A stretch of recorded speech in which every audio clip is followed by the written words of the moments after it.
world. It keeps on changing. However, as a human, we fear change. We love old friends, we love old school, we love old home. We try to resist the change. However, if we do not change the surrounding, if we do not change the circumstances, it's more probable that it will start decaying.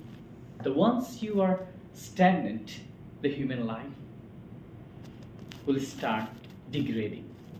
Let's love the change. Let's embrace the change.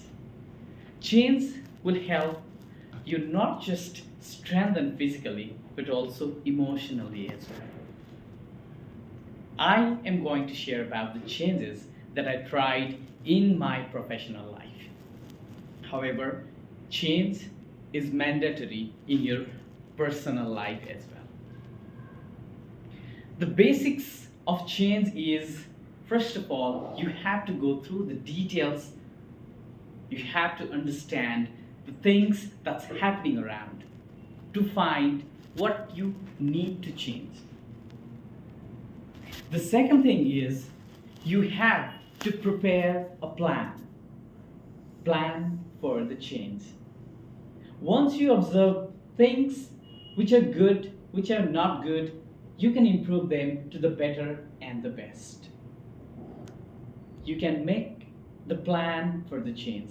The third step that you can do is you have to communicate your plan of the change. Mind this, when you communicate, do not overshare your friends and your colleagues to overwhelm them with the information and the plan. You have to be very sure. You have to share them adequately, but not overwhelming them. Another fourth option that you need to do for the change is implement your plan. Once you are done with your plan, you have to go to implement your plan. During the implementation, there may come the stages where people will like it, where people will not like it, where people will resist, where people will appreciate you. These are the processes that comes around during your implementation phase of the change. The next step being is preparing yourself against the resistance. As I already mentioned, there are a lot of resistance that's coming around when you plan, when you implement your change. You have to be ready to accommodate with the resistance of the people, of the acquaintances, of the colleagues around you who are there for the change. The final step is establish the process to overcome these obstacles. You have to be ready, you have to be set to overcome these hindrance, this resistance. I'm going to share you an example. In my previous company, Bodhi Homes, as soon as I entered into the company, within 3-4 days, I got the hack.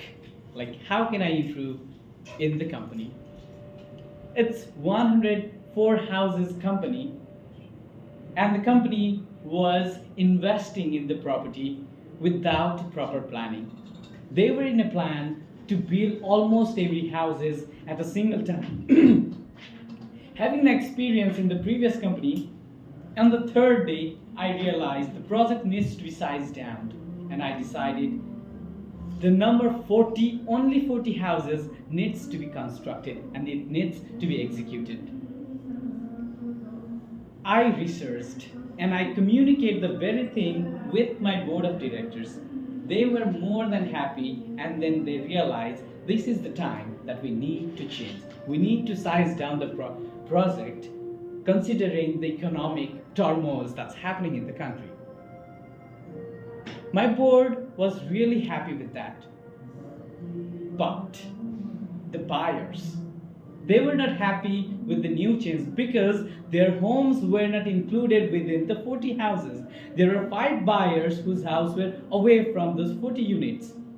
What I did was I communicated one-on-one with those buyers. I discussed with them, though it was previously decided, but however I made them feel that I discussed with them.